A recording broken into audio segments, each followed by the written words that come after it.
Ya, jadi seperti yang saya ceritakan di awal dulu bahwa eh, segmentasi citra ini adalah salah satu pekerjaan di dalam image processing, di mana inputnya adalah citra, bisa berupa citra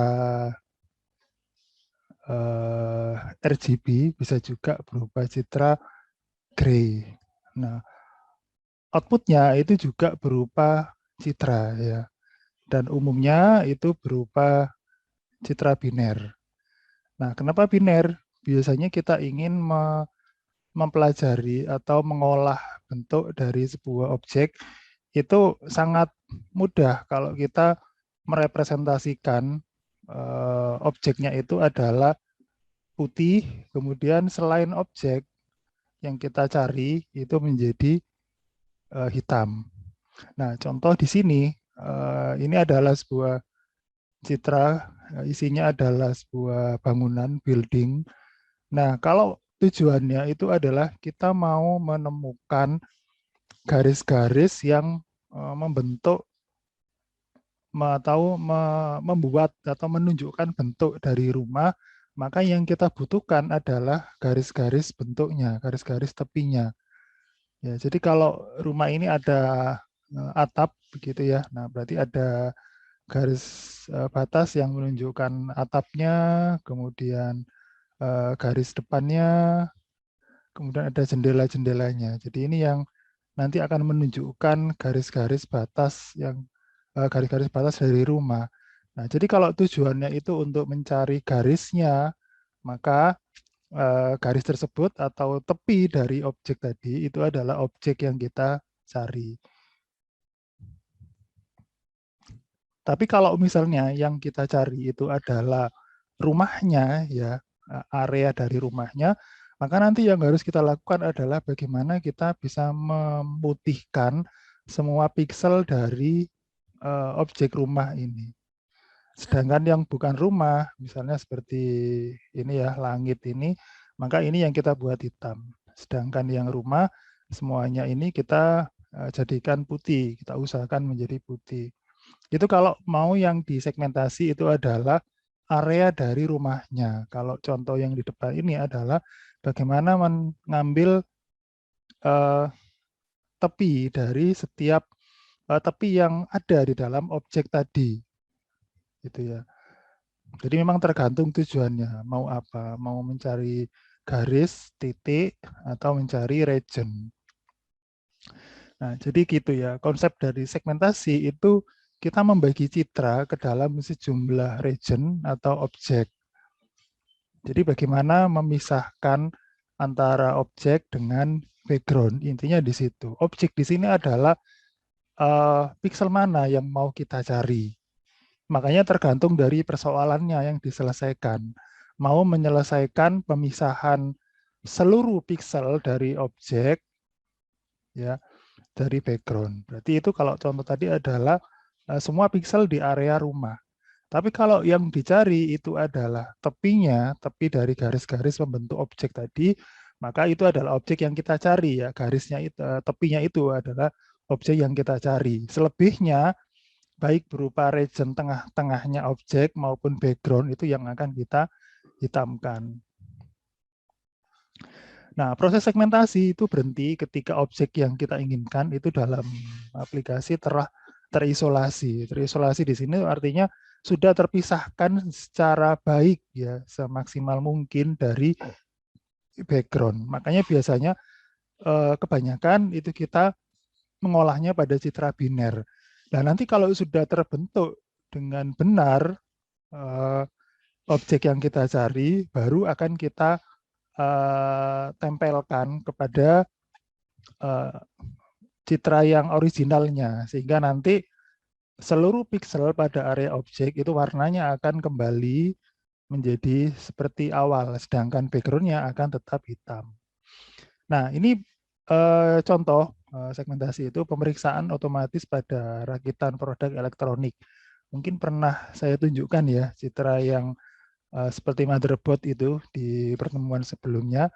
Nah, itu ada banyak garis-garis, kemudian komponen-komponen yang terbentuk ya Nah, tujuannya pada pemeriksaan rakitan tadi itu untuk mengetahui ada atau tidak penyimpangan tertentu. Seperti ada salah komponen atau ada lintasan atau sambungan yang terputus. Jadi kan ada sambungan ya, ada apa ya? Mungkin dari hasil solderan itu kan ada yang menghubungkan antara komponen yang satu dengan komponen yang lain. Nah, itu bisa diketahui adanya ke ketidaksesuaian karena kesalahan saat pengerjaan. Nah, itu bisa dideteksi menggunakan teknik segmentasi untuk mengetahui ada komponen yang terputus dengan yang lainnya. Nah, algoritma umum yang didasarkan pada satu dari dua properti nilai intensitas itu adalah diskontinuitas dan similaritas. Kalau yang diskontinuitas itu pendekatannya adalah memecah atau memilah citra berdasarkan perubahan kasar pada intensitas, seperti tepi dalam citra. Nah, mungkin masih ingat ya dulu waktu kita membahas filtering menggunakan Laplacian. Nah, di Laplacian itu kan kita ini ya melakukan filtering menggunakan sebuah sebentar.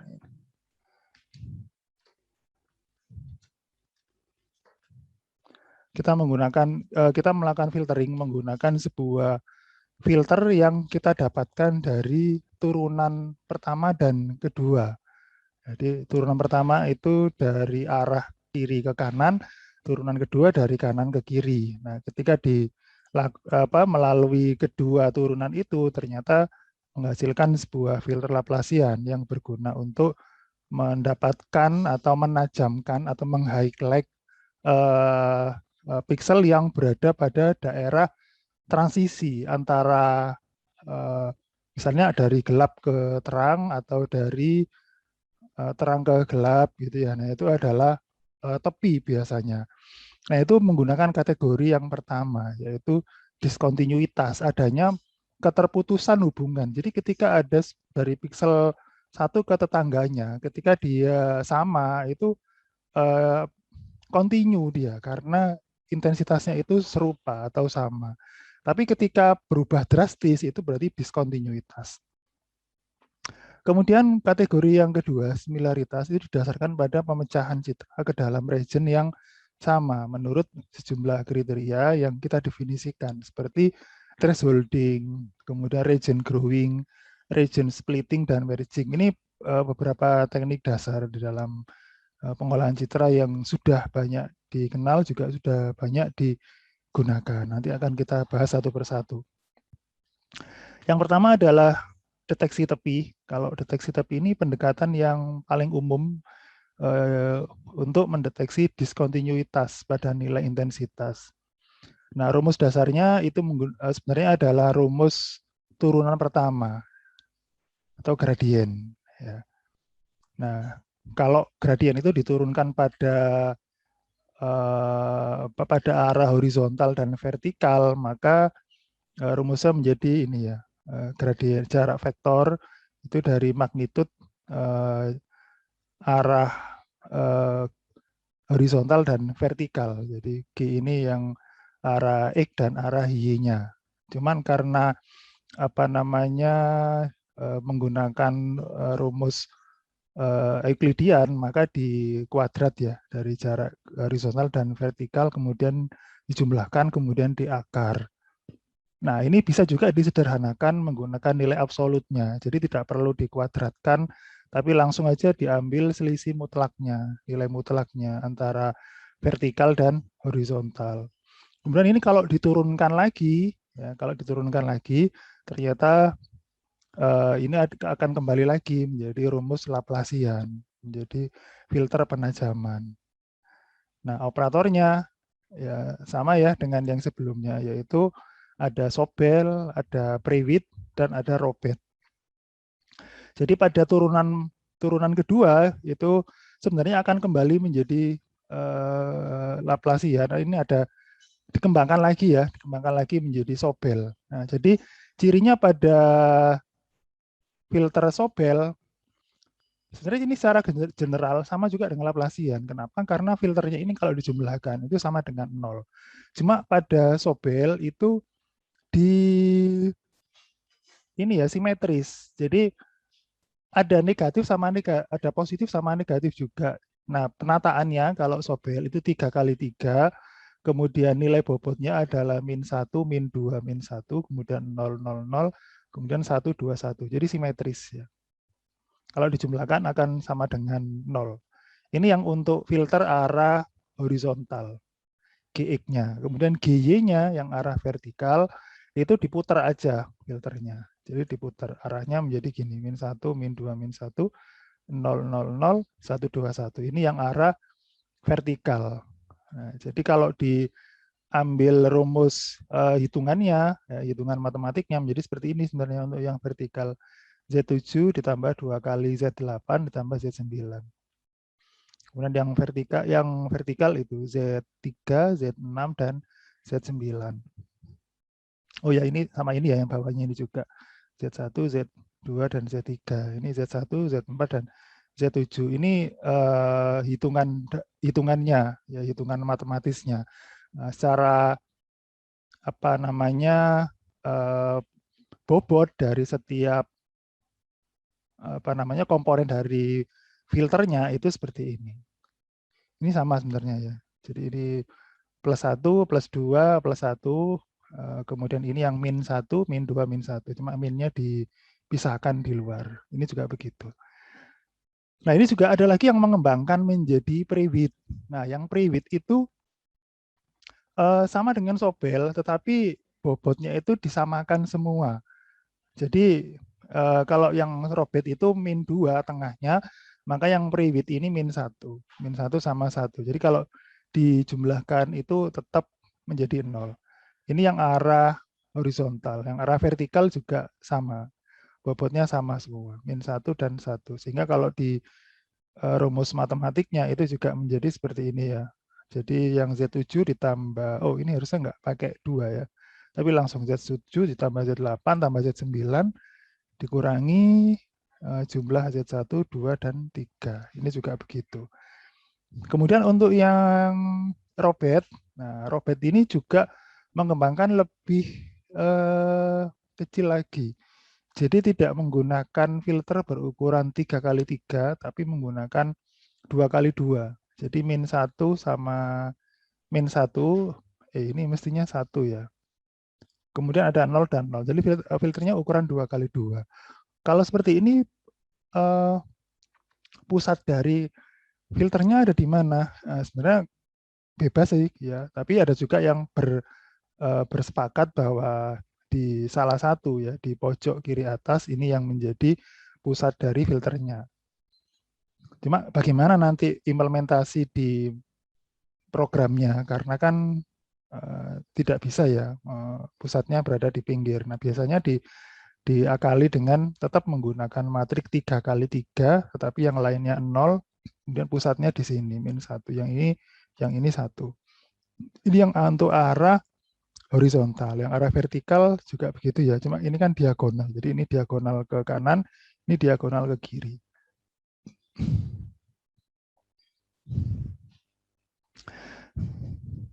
Nah, untuk penggunaannya, kalau kita menggunakan MATLAB itu sudah disediakan toolbox-nya. Kalau mau di coding sendiri juga boleh, bisa dibuat filter ukuran 3 kali 3 seperti Sobel dan pre-width tadi, kemudian menggunakan IM filter untuk melakukan filtering. Nah, kalau di MATLAB itu pembuatan filter dan IM filternya itu sudah dirangkum menjadi toolbox namanya IT ini ya. IT-G ini dengan parameternya adalah F, kemudian metode deteksi tepinya, dan parameter tambahan yang dibutuhkan. Jadi ini bisa diganti dengan Sobel, ini bisa diganti dengan pre-width atau Robert. Ya, jadi kalau pakai Sobel, berarti nanti filternya akan merujuk ke gambar yang atas, kalau pre-width yang filter yang tengah, Robert yang bawah. Kalau diganti Laplacian juga bisa, berarti menggunakan konsep filter Laplacian seperti yang kita bahas sebelumnya. Nah, ini juga ada yang mengembangkan lebih jauh ya. Ada yang menamai ini sebenarnya tadi Laplacian of Gaussian ya. Jadi filter Gaussian yang dilakukan Laplacian, namanya filter log LOG. Kemudian ada juga yang mengembangkan lagi jadi zero crossing dan Kenny. Kenny ini juga biasanya hasilnya lebih detail, lebih teliti lagi dibandingkan dengan Sobel dan Prewitt. Cuman kadang-kadang tidak selalu tidak selalu sesuai dengan yang kita butuhkan. Memang tergantung case-nya. Biasanya kita coba pada sejumlah pilihan filter yang tersedia. Nah, ini contoh kalau menggunakan Sobel, jadi parameter disimpan ke variabel G sama T, G ini untuk hasilnya ya. Kemudian T itu threshold-nya yang dihasil, kemudian parameternya adalah F sama Sobel. Nah, ini berarti kalau mau menggunakan filter Sobel. T ini threshold kalau kita mau menetapkan pakai threshold-nya berapa. Kemudian kalau pakai Prewitt, tinggal diganti Prewitt atau Robert. Ya, kalau Kenny juga diganti Kenny, cuma harus ditambahi dengan parameter T dan sigma. Ya, ini contoh hasilnya ketika kita menggunakan filter Sobel dan Prewitt. Jadi yang gambar yang pertama ini pakai Sobel, ini ya, pakai Sobel. Kemudian yang kedua ini pakai Prewitt. Kayaknya nggak ada contohnya di sini. Nanti bisa dicoba sendiri.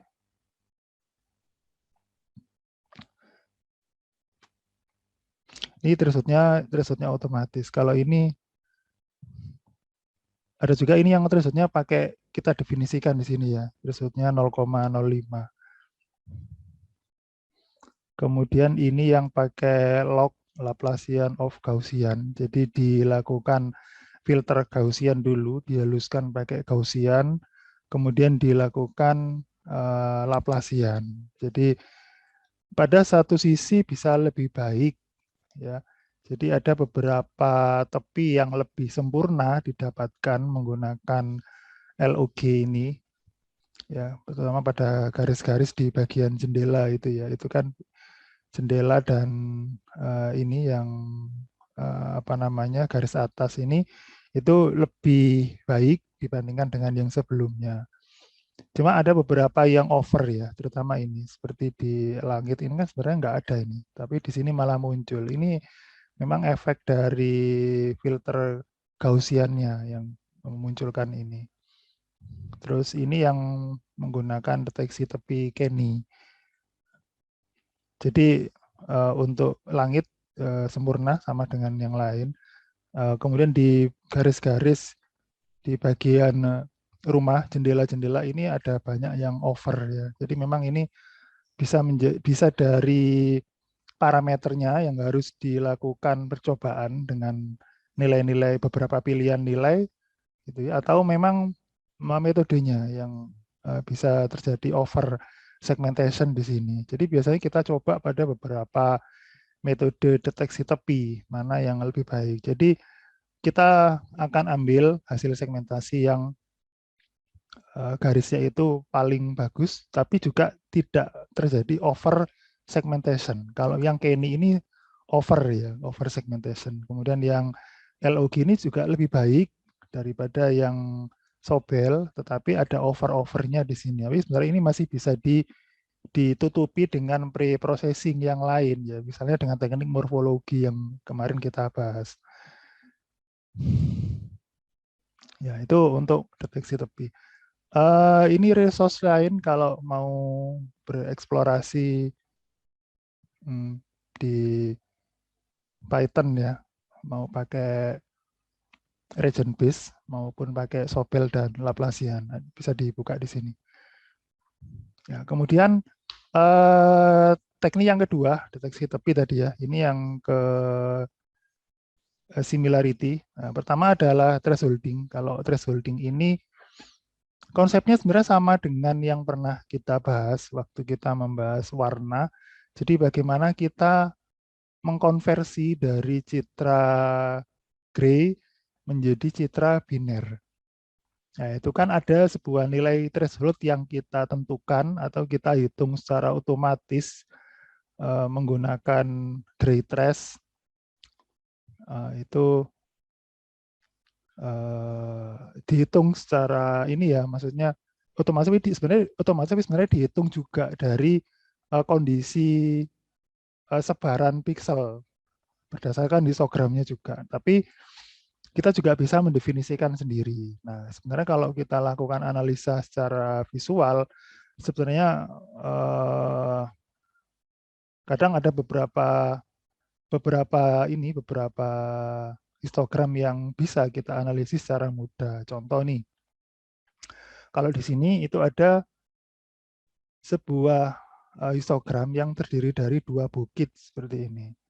Nah, kalau seperti ini sebarannya sangat mudah untuk dianalisa, di mana objeknya ada di mana, background-nya ada di mana. Biasanya kan kalau background ya udah pasti akan dia punya sebaran yang serupa ya, yang maksudnya yang akan menggerombol dari kalau misalnya kalau kita background-nya itu background langit misalnya. Nah, langit sama foto kita ya, kita karena di foto arah ke langit berarti kan badan kita terus belakang kita itu langit. Nah, itu kan untuk pikselnya langit itu pasti akan punya sebaran seperti ini ya. Jadi ngumpul sendiri. Sedangkan yang objek, yang badan kita itu juga akan ngumpul sendiri seperti ini. Nah, kalau bentuknya seperti ini akan mudah kita analisa dan kita temukan di mana T yang tepat. Sehingga kalau kita sudah temukan T-nya ada di mana, maka kalau kita konversi menjadi citra biner itu pasti akan bagus. Ya.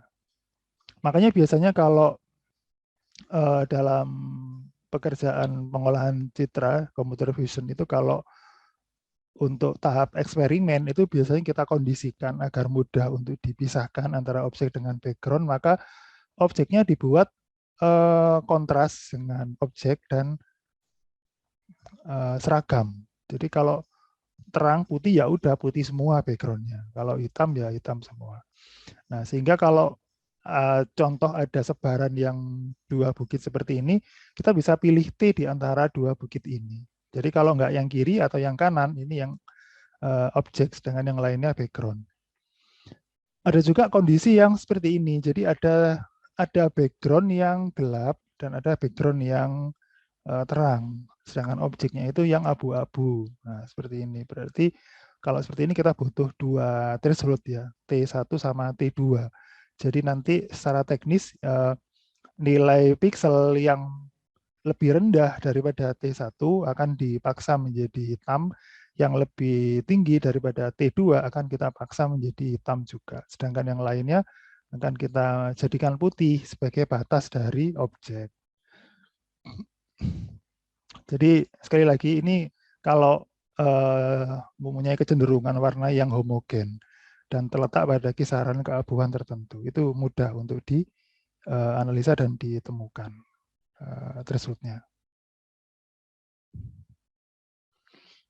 Nah, ini contohnya objeknya tadi yang saya bilang ya. Jadi kalau background-nya itu mempunyai warna yang seragam ya, yang tidak terlalu beragam, ini akan mudah untuk dipisahkan dari background-nya. Jadi walaupun di sini ada gangguan bayangan, nah ini ada gangguan bayangan. Nah ini kalau dianalisa menggunakan menggunakan histogram tadi, maka ini adalah histogramnya. Ya, jadi ini kalau kalian tahu ini kan kunci ya, kunci SOC ya, kalau tidak salah namanya. Nah ini kuncinya kan warna hitam, sedangkan background-nya putih. Nah ini kalau dianalisa histogramnya, itu yang putih itu ada di sini, ngumpul di sini, yang background-nya. Sedangkan yang hitam, yang objeknya itu berada di sini.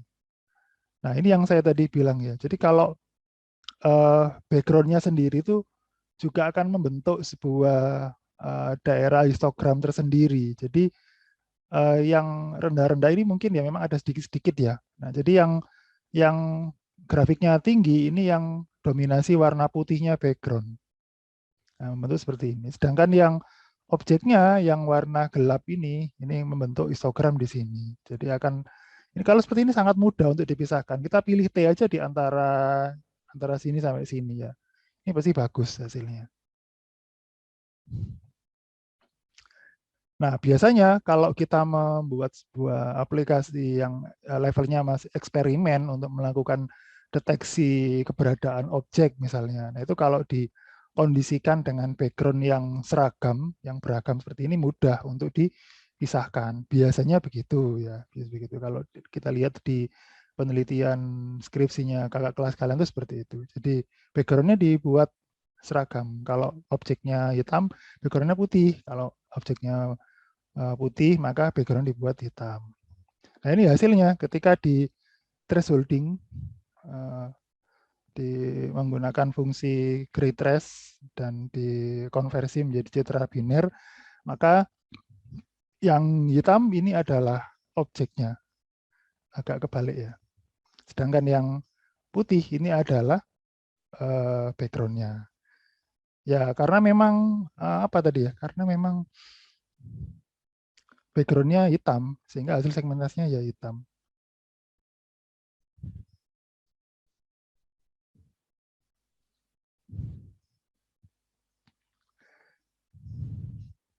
Ya, oke. Itu kemudian berikutnya adalah pendekatan region base.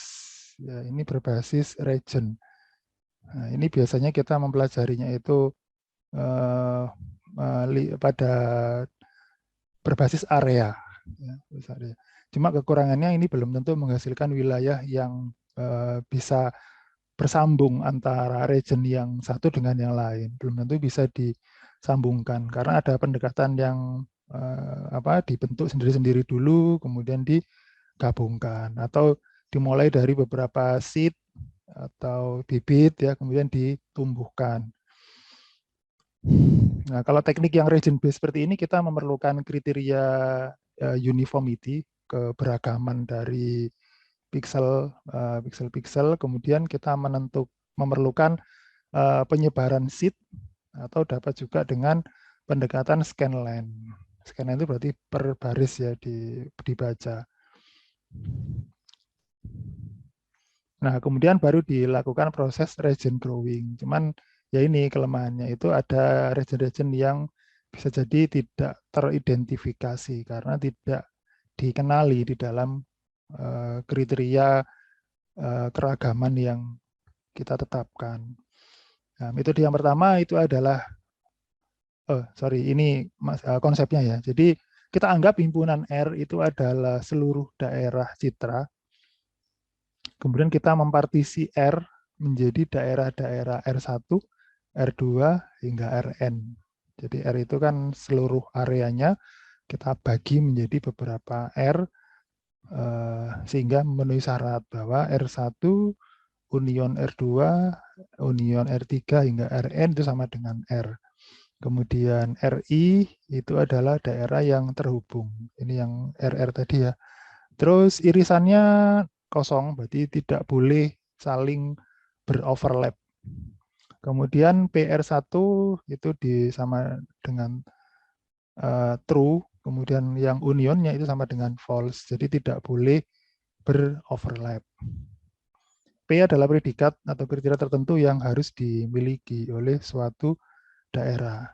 Nah, pertama metodenya adalah region growing. Nah, pada region growing ini kita tentukan dulu sejumlah pixel sebagai seed atau bibit. Ya, nanti dari bibit itu kemudian kita lakukan growing atau perluasan area. Nah, seed ini boleh ditentukan secara manual maupun secara random. Ya. Kemudian untuk setiap pixel seed, kita lihat 4 atau 8 tetangga. Jika kriterianya sama, maka tetangga tersebut bisa dianggap berada dalam satu region dengan pixel seed. Ya.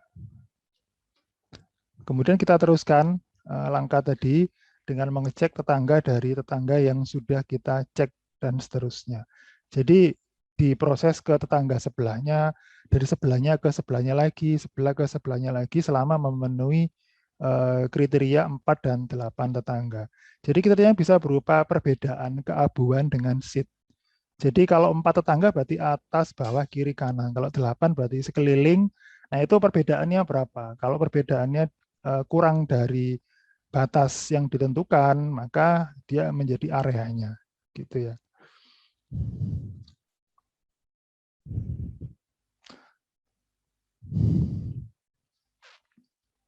Nah, jadi prosedur ini mengelompokkan pixel atau subregion ke dalam region yang lebih besar berdasarkan pada kriteria yang sudah kita tentukan untuk pertumbuhannya. Pendekatan dasarnya adalah kita mulai dengan sejumlah titik seed dan dari sini kita menumbuhkan region oleh penambahan pada setiap seed pixel tetangga yang mempunyai properti sama dengan seed, ya, seperti range spesifik dari gray level atau warna. Nah, untuk toolbox-nya ada region grow namanya. Kalau nggak ada di MATLAB mungkin bisa di-download ya. Itu juga sudah ada, sudah tersedia, sudah di-share ya oleh orang-orang. Nah, parameternya adalah F itu adalah citranya, kemudian S itu adalah array. Array ini untuk seed-nya, kemudian T itu adalah threshold dari kemungkinan si tetangga tadi untuk menjadi satu region dengan pixel tadi. Nah, ini contohnya. Jadi kita punya sebuah citra grayscale, bentuknya seperti ini. Ini kalau belum tahu, ini adalah citra hasil welding atau pengelasan. Jadi ini pada sebuah pekerjaan pekerjaan pengelasan. Nah, ini hasil pengelasan. Nah, ternyata di dalam hasil pengelasannya itu ada kecacatan. Jadi kalau kalian pernah belajar atau melihat pekerjaan seorang tukang las, ya itu kan ada menyambung antara satu logam dengan logam yang lain. Nah, di dalam sambungannya itu kalau cara mengelasnya itu salah, bisa terjadi kecacatan. Mungkin lubang atau ada jadi tidak sempurna, intinya begitu ya. Kan ini terutama untuk yang las listrik ya, yang saya bicarakan. Jadi ada hasil yang itu kan di dalamnya itu kan ada bahan yang dipakai untuk mengelas itu kan sekelilingnya ada elektrodanya. Nah itu kalau ada cara yang salah itu bisa terjadi kecacatan di dalamnya. Ini nanti yang akan mempengaruhi keawetan atau kinerjanya pada saat dia digunakan. Nah itu dengan teknik gelombang ini elektromagnetik kita bisa mendeteksi ada kecacatan di dalamnya. Nah, bagaimana kita bisa menemukan area kecacatan tadi? Itu bisa kita bantu dengan teknik segmentasi. Nah, yang daerah hitam ini adalah hasil pengelasannya. Kemudian yang ada putih-putihnya di tengahnya ini adalah cacat yang terjadi. Nah, seberapa dalam atau seberapa besar kecacatannya mungkin ada threshold yang ditentukan. Nah, bagaimana kita bisa menemukan seberapa luas area kecacatannya? Nah, kalau teknik seperti ini, kasus seperti ini bisa kita selesaikan menggunakan region growing dengan menentukan seed-seednya, bibitnya ya, bibitnya kita letakkan di mana. Nah, ini kalau dianalisa pada histogramnya ternyata bentuknya seperti ini. Jadi ada beberapa bukit lah. Kalau seperti ini, di mana letak T yang tepat? Susah ya, karena ada 1, 2, 3, 4 bukit. Tapi bisa kita perhatikan bahwa putih dia untuk yang daerah cacat. Ya. Jadi intensitas 255 itu menjadi titik seed-nya. Kemudian threshold terbaik ada di titik intensitas 190-an. Nah, ternyata ada di sekitar sini. Maka 255 dikurangi 190 sama dengan 65, itu adalah nilai T yang bisa kita gunakan untuk segmentasi. Nah, di situ ya. Nah, ini yang untuk seed-nya, ini kita temukan dengan pada gray level 255. Ya, jadi ketika kita ambil yang gray levelnya 255, nah ini ya ternyata ada di sini. Nah, jadi ini kan masih belum seluas daerah cacatnya. Nah, ini bisa kita growing-kan menggunakan teknik region growing. Nah, jadi yang kita tentukan adalah image-nya, citranya, kemudian seed-nya, nah ini yang 255 tadi, kemudian batasnya itu pada nilai T 65. Nah, ternyata setelah di growing menjadi seperti ini ya. Ini menggunakan 8 connected tetangga. Ini kalau citra biner yang menggunakan thresholding. Jadi kalau kita thresholding biasa, maka daerah cacatnya akan menjadi putih ya. Tapi daerah lain yang bukan di luarnya daerah hasil las, ini juga ikutan putih. Perbedaannya di sini. Jadi kalau kita kan enggak, kita mulai dari seed yang kita tentukan di sini, kemudian dari sini kita growingkan, maka yang akan ditumbuhkan itu hanya pada daerah-daerah yang sebaran atau perluasan dari seed-nya ini. Ketika sudah mencapai batas 65, maka dia akan berhenti. Jadi untuk daerah yang di luarnya area las ini nggak akan muncul ya, karena nggak ada seed di sini. Kalau yang pakai thresholding, dia akan ikutan muncul. Ya, ini contohnya yang region growing. Kemudian region splitting and merging. Jadi kalau splitting ini kita membagi citra menjadi beberapa daerah berdasarkan kriteria tertentu, biasanya menggunakan teknik quadri. Kemudian mergingnya kita gabungkan daerah-daerah berdekatan yang memiliki kinerja yang sama. Kriterianya bisa varian dari keabuan. Nah, proses umumnya kita split R menjadi 4 kuadran disjoin, tidak boleh overlap jika probabilitas R-nya false. Kemudian kita gabungkan sembarang daerah berdekatan RI dan RJ jika probabilitas RI digabungkan dengan RJ itu true. Kemudian kita berhenti jika tidak ada proses split dan merge yang bisa dilakukan. Jadi diawali dengan sebuah citra itu kita bagi menjadi menjadi 4 region ya, 4 kuadran. Kemudian dari masing-masing kuadran itu juga kita bagi lagi. Nah, ini kan sudah dibagi menjadi R41 sampai R44. Ini juga bisa dibagi lagi menjadi 441, 442 gitu ya, termasuk region yang lain. Nah, selama penggabungan antara sebuah R dengan tetangga R-nya itu probabilitasnya true, maka dia akan kita gabungkan. Nah, sehingga hasilnya itu akan menjadi objek yang mempunyai intensitas atau mempunyai area intensitas, nilai intensitas yang berdekatan itu akan bergabung, sedangkan yang berbeda itu akan terpisah. Yang terakhir kita menggunakan metode clustering. Clusteringnya metode K-means. Kalau K-means, ya ini umumnya diterapkan pada citra berwarna RGB, sehingga kita memerlukan komponen red, kemudian komponen green dan komponen blue. Yang seperti yang pernah saya kenalkan bahwa ada 3 layer pada citra RGB, citra berwarna. Layer yang pertama adalah layer red, kemudian layer kedua green, dan layer ketiga blue. Maka pada segmentasi dengan clustering K-means, kita gunakan setiap layer itu sebagai fitur clustering. Sehingga nanti setiap pixel dengan nilai fitur red, green, dan blue yang serupa itu akan bergabung. Sedangkan yang tidak serupa itu akan terpisah. Ya, mungkin kalian agak asing dengan namanya clustering. Nanti clustering akan dikenalkan di semester berikutnya ya. Tapi kami ini juga metode yang bisa dipakai untuk menyelesaikan segmentasi ya dalam pembahasan image processing kita.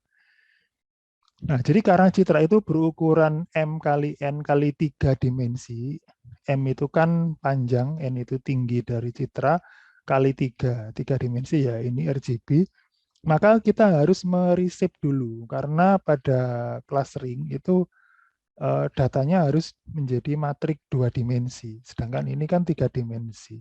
Jadi kita buat menjadi seperti tabel biasa. Jadi untuk yang red kita jadikan satu kolom semuanya. Jadi itu kan misalnya citranya ukuran 100 kali 200. Nah, 100 kali 200 berarti totalnya ada berapa itu? 20.000 piksel ya.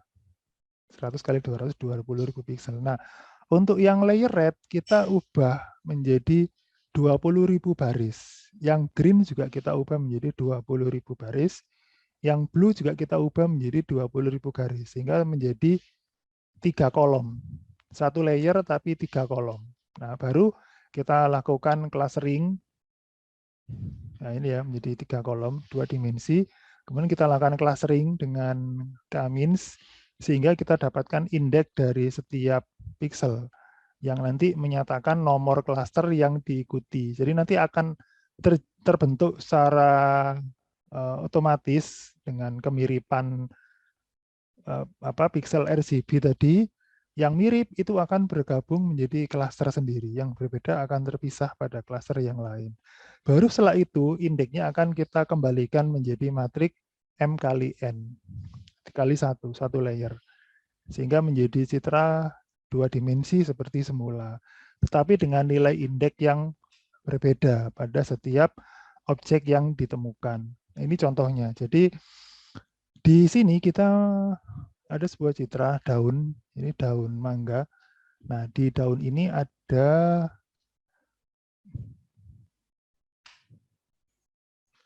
background-nya. Ini background-nya sudah diatur dengan warna terang.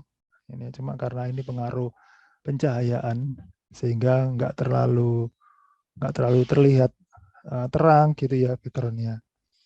Nah, sekarang pekerjaannya bagaimana kita memisahkan objek daun ini dari background. Background-nya terang. Jadi kalau di coding di sini, yang tampak di sini kita lihat, pertama kita konversi dulu menjadi format double citranya, kemudian kita ambil satu layer red, ini ya layer yang pertama, kemudian ini kita ambil layer yang kedua, simpan menjadi G, kemudian ini kita ambil layer yang ketiga, itu disimpan menjadi B. Setelah itu baru di reshape menjadi, kalau ukurannya tadi 100 kali 200 ya. Jadi misalnya ini 100 kali 200, maka diatur agar menjadi sebuah matrik yang berukuran tingginya itu M kali N, berarti 20.000, sedangkan kolomnya 1. Jadi nanti akan R ini akan menjadi, awalnya matriknya 100 kali 200 akan menjadi 20.000 kali 1. Ini ya.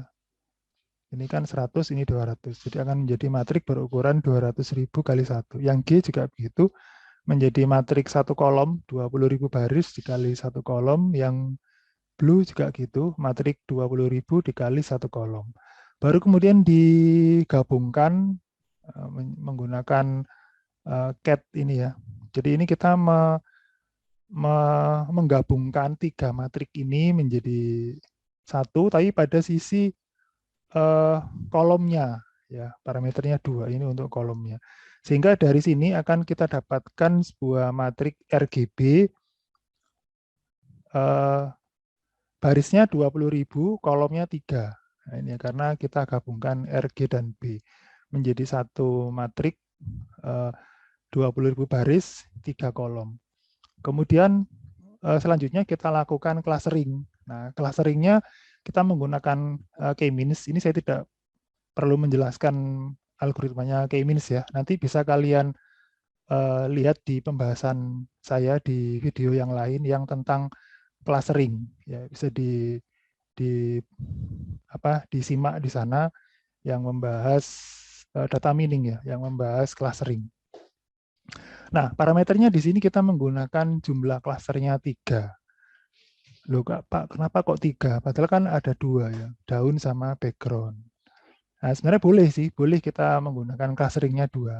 Cuma pada beberapa eksperimen kalau menggunakan clustering 2 itu kurang sempurna, karena di sini ada bayangan yang nanti bisa ikut tergabung menjadi objek. Nah, ternyata akan lebih optimal ketika menggunakan jumlah klasernya 3. Jadi untuk daunnya menjadi satu region, kemudian bayangan region sendiri, kemudian background itu juga satu region sendiri. Jadi kita waktu eksperimen lebih optimal menggunakan jumlah klasternya 3. Kemudian kita gunakan metode k-means untuk mengklaster dengan parameter RGB yang ini tadi ya, matrik 20.000 kali 3 kolom, jumlah klasternya 3. Kemudian nanti hasilnya akan disimpan menjadi sebuah variabel H itu nilainya 1, 2, 3. Ya, nanti ada yang bernilai 1, ada yang 2, ada yang 3. Setelah itu baru H ini masih berukuran 20.000 kali 1. Nah, kita reset kembali menjadi berukuran 100 kali 200. Nah, setelah itu baru dinormalisasi agar yang paling rendah menjadi hitam, yang paling tinggi menjadi putih. Nah, ini hasilnya ketika coding ini kita jalankan. Jadi tadi kan saya bilang klasternya 3. Nah, jadi 3 itu ketika hasilnya setelah kita normalisasi menjadi seperti ini ya, dalam range 0 hingga 1, 0 itu untuk yang gelap, yang 1 untuk yang terang, nah itu hasilnya menjadi seperti ini. Jadi ada 3 daerah, ada daerah putih, ada daerah gelap, dan ada daerah abu-abu. Nah, jadi ini yang tadi saya sampaikan bahwa pada saat penentuan eksperimen untuk mengklaster ini, itu yang paling optimal ketika menggunakan jumlah klaster 3. Karena saat 3 itu region yang memisahkan objek itu terlihat sempurna, tidak ada campuran background, bayangan, sorry ya. Jadi ternyata pada saat menggunakan klasternya 2, itu bayangan ini ternyata akan tergabungkan menjadi daun. Nah, itu kan tidak kita harapkan, agar tidak mempengaruhi hasil dari proses berikutnya. Nah, sehingga ketika kita gunakan klasternya 3, itu terpisahkan sempurna, sedangkan yang background-nya itu kan ada yang sebagian yang ikut putih, sebagian ikut gelap. Ini tidak masalah, karena kita nggak membutuhkan background. Yang kita butuhkan adalah objeknya. Gitu ya.